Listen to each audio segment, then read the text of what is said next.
Okay, let's get started. Ghosts are real. That much I know. Hey horror freaks, welcome back to my channel. My name is Amanda. If this is the first time here, don't forget to subscribe and hit the bell icon so you can get notification every single time that I post a video, and I post every single week. So you can see from the title, today's video is going to be my full review with spoilers of Dead Silence. This film is directed by James Wan, and as you can see, I have it on my poster wall right there because it's one of my favorite horror movies ever. Now, as always, all my reviews are with spoilers. I do not do spoiler-free reviews for this series of movies that are already out, so I apologize.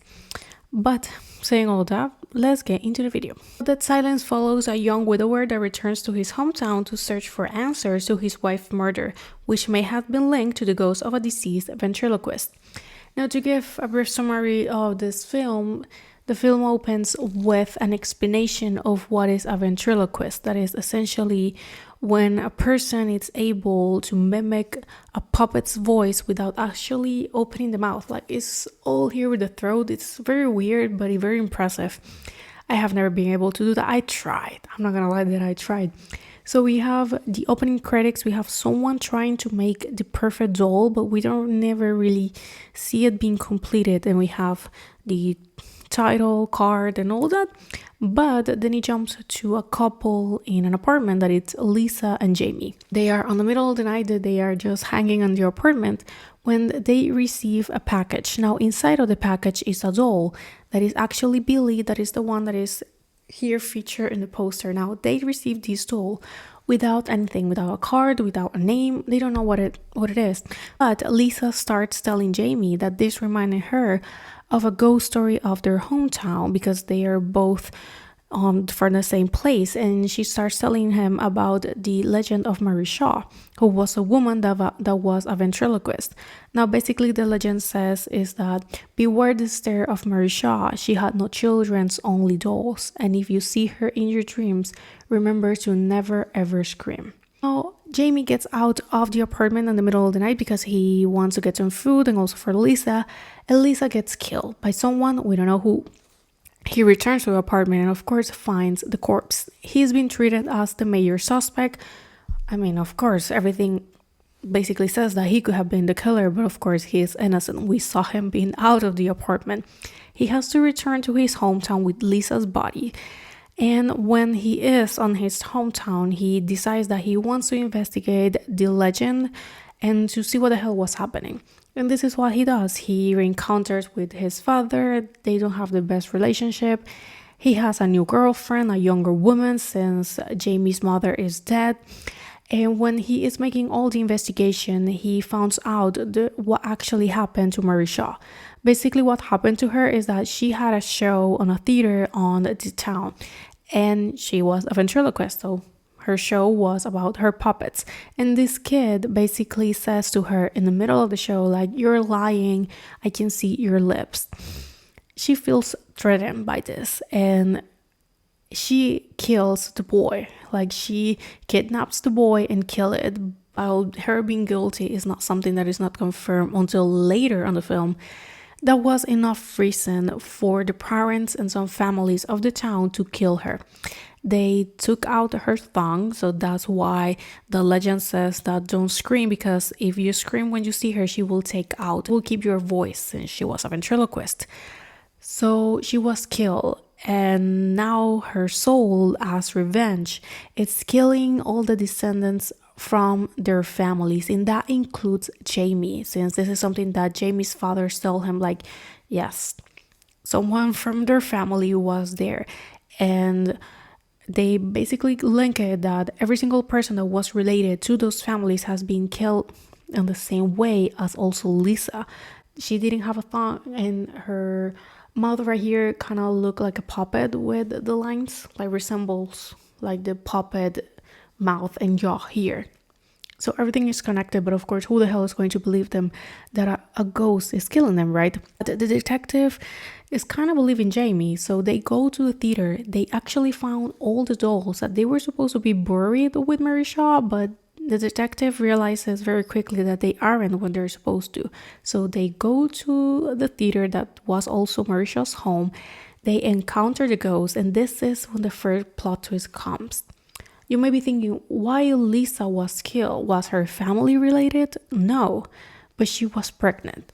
So she basically had the last person of Jamie's family inside of her. This is a detail that is very quickly shown at the beginning, but can be missed because when she's alone in the apartment before she gets killed, she looks herself into the mirror and she has a pillow on her belly and she's looking at herself like probably thinking how she's going to look when she's pregnant. But Jamie didn't knew, but of course Mary Shaw knew. So that's why she killed her in the first place. Now of course Jamie is going to be the next target. Mary Shaw kills the detective and Jamie arrives to his father's house, and this is the second plot twist and the one that really blew my mind the first time I saw this film. Jamie's father has been dead for a very long time. He is a puppet that has been managed and manipulated by his girlfriend, that it's the perfect doll. Here we see how actually Mary Shaw did the perfect doll, and it's the girl's image, and she kills Jamie, and that's how the film ends. I remember when this film was in theaters, I remember seeing the poster on the movie theater. I didn't saw it in theaters. I actually saw it on 7th grade because a classmate, I don't know how we ended in the conversation, but we ended up talking about the film. He was like, hey, I have the DVD. Do you want to borrow it? And I was like, yeah, sure. I saw it 3 times in a row because I was so shocked, and I have loved this film ever since. Going very quickly, what I like, the plot twist. It doesn't have one but two, and you don't see them coming. Like, the film does foreshadow this, like it does. But the very first time that you're watching it, it's very, very hard to actually get it until it's explicitly said. So I think that is brilliant. The second thing is the puppets. I think that Billy's design is very creepy, but also very appealing to the eyes. Like, you can't keep your eyes out of it. Like, he is a very good looking doll.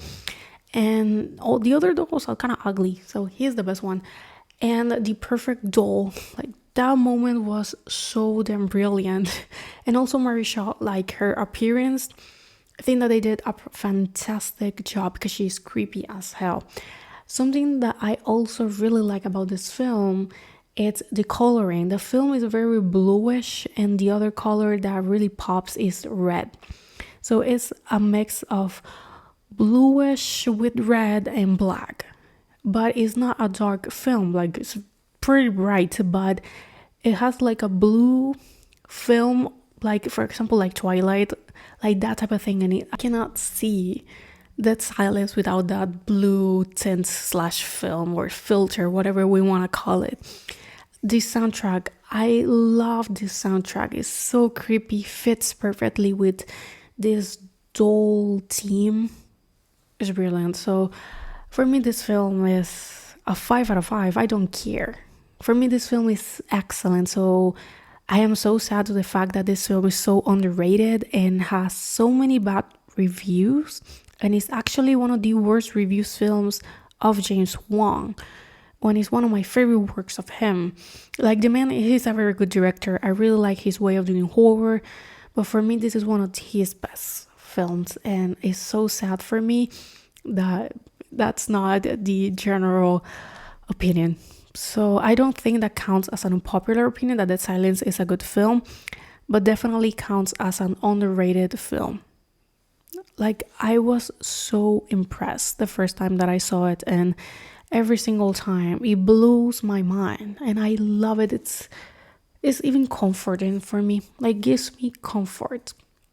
I don't know, there's just something about the story, because it's very simple, but it's the plot twist what brings everything together. And since I never saw it coming, like, for me the film is not predictable, and the acting could be the only thing that is like like could have been better, but I'm not even going to complain. I don't care. I just love this film. This is a must watch right now. It's available on Tubi. That is a free streaming service. If you want to go and watch it, go and do it, because honestly it's a very, very good film. But well, I think that this has been all for this video. Thank you so much for watching. Let me know down below if you have ever seen this film. What do you thought? Do you like it? You didn't? You have never seen it? You didn't know that it exists? If that was the case, I'm sorry that I spoiled you the whole thing, but that's fine. You can still enjoy it. Like, I apologize, but I can promise you that you are going to still be able to enjoy it. But well, thank you so much for watching, and I'm going to see you guys on my next video. Bye. To Rio. That much I know.